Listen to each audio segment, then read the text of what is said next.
আসসালামু আলাইকুম।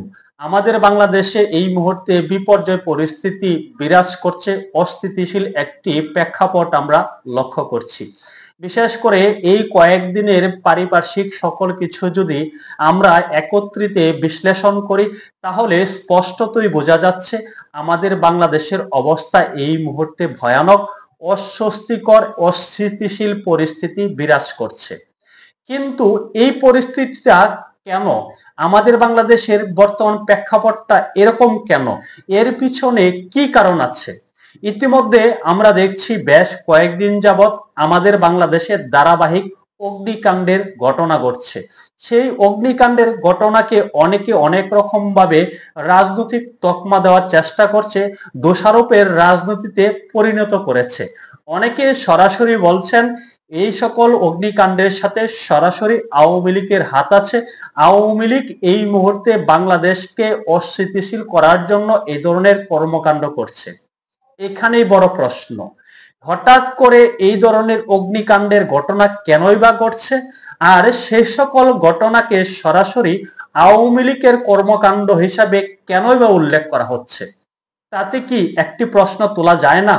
অনেকে এই প্রশ্নটা তুলছেন, সেটি হলো এই ধরনের অগ্নিকাণ্ডের ঘটনা কি ঘটানো হয়েছে আওয়ামী লীগকে ফাঁসানোর জন্য, আওয়ামী লীগকে দোষারোপ করার জন্য এই ধরনের ঘটনা ঘটানো হয়েছে, আওয়ামী লীগকে বেকায়দা ফেলানোর জন্যই এত বড় ধরনের ক্ষতি সাধিত করা হচ্ছে আমাদের বাংলাদেশে?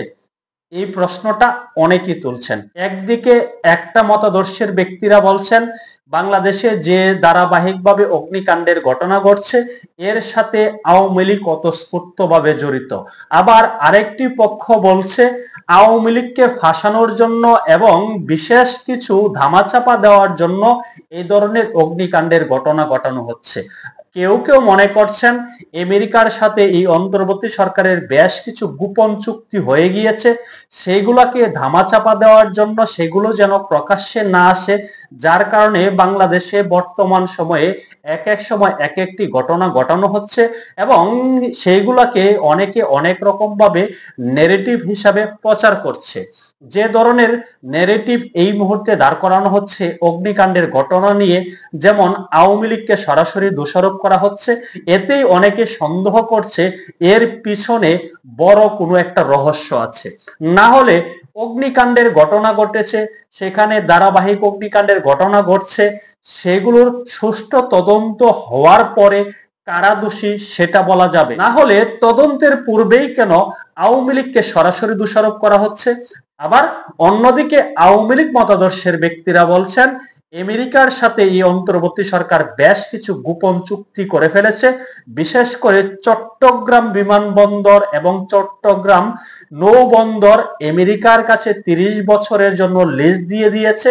সেটাকে ধামাচাপা দেওয়ার জন্য এই অন্তর্বর্তী সরকার এই মুহূর্তে নাটক করছে এবং তারা এটাও বলছে আগামী নির্বাচনের পূর্বে, ফেব্রুয়ারির পূর্বে আমাদের বাংলাদেশে এই ধরনের অনেক ঘটনাই ঘটে যেতে পারে, অনেক কিছু ধামাচাপা দেওয়ার জন্য, একটি বিশেষ এজেন্ডা বাস্তবায়ন করার জন্য। কিন্তু মূলত ঘটনা কি, কেন এই ধরনের ঘটনা ঘটছে? আমরা চাই একটি সুষ্ঠু নিরপেক্ষ তদন্ত। যদি কোনো গোষ্ঠী এর জন্য দায়ী থাকে তাহলে তাদেরকে অবশ্যই দোষী সাব্যস্ত করা হবে, তাদেরকে আইনের আওতায় আনতে হবে। আর যদি এইগুলো নেহাতি দুর্ঘটনা হয়ে থাকে তাহলে এই ধরনের দুর্ঘটনা কেন ঘটছে সেদিকে নজর দিতে হবে। এখানে আরো বিষয় আছে। হযরত শাহজালাল আন্তর্জাতিক বিমানবন্দরে যে অগ্নিকাণ্ডের ঘটনা ঘটেছে এর পিছনে সূক্ষ্ম বেশ কিছু কারণ আছে বলে অনেকে মনে করছে। তার মধ্যে একটি অন্যতম কারণ হলো সেখানে মজুদ ছিল রূপপুর পারমাণবিক বিদ্যুৎ কেন্দ্রের কাঁচামাল। সেখানে কেন অগ্নিকাণ্ডের ঘটনা ঘটলো, এর পিছনে বিশেষ কিছু রহস্য বা কিছু দেশের হাত থাকতে পারে বলে অনেকেই সন্দেহ করছেন। তবে আমি ওই বিশ্লেষণে যাব না, তদন্তের পরে হয়তো বেরিয়ে আসবে। যদি সুষ্ঠু নিরপেক্ষ তদন্ত হয় তাহলে বেরিয়ে আসবে এর পিছনে মূল কি কারণ আছে। অলরেডি আমরা জানতে পেরেছি বিমানবন্দরে সিভিল এভিয়েশন তারাও সন্দেহ করছেন এটা নাশকতা, এটা কোনো দুর্ঘটনা না। তবে আমরা সুষ্ঠু নিরপেক্ষ তদন্তের অপেক্ষায় থাকব। কিন্তু এই মুহূর্তে যেভাবে আওয়ামী লীগকে দোষারোপ করা হচ্ছে তাতে বড় পরিসরে এই প্রশ্নটা উঠছে, শুধু কি আওয়ামী লীগকে দোষারোপ করার জন্য এই ধরনের অগ্নিকাণ্ডের ঘটনা ঘটানো হয়েছে? আবার আমার আরেকটি প্রশ্ন, এটি আমার ব্যক্তিগত প্রশ্ন, এই যে দুর্ঘটনাটা ঘটেছে হযরত শাহজালাল আন্তর্জাতিক বিমানবন্দরে অগ্নিকাণ্ডের যে ঘটনাটা ঘটেছে, এখন দায় দিয়ে কি হবে? এই যে অগ্নিকাণ্ডের ঘটনা ঘটেছে, এতে বাংলাদেশের কোটি কোটি টাকার ক্ষয়ক্ষতি হয়েছে। এখন দোষারোপ করে দোষ চাপিয়ে দিয়ে কি হবে? সেই ক্ষতিপূরণ কি কেউ দেবে? যদি কোনো বিশেষ মতাদর্শের ব্যক্তিরা বা আওয়ামী লীগ এই ধরনের কর্মকাণ্ড ঘটিয়ে থাকে, তাহলে বাংলাদেশের এখন যারা আছেন, যারা আওয়ামী লীগ বিরোধী শক্তি আছেন বা এই অন্তর্বর্তী সরকার আছে, তারা কি ঘন্টাটা করছে?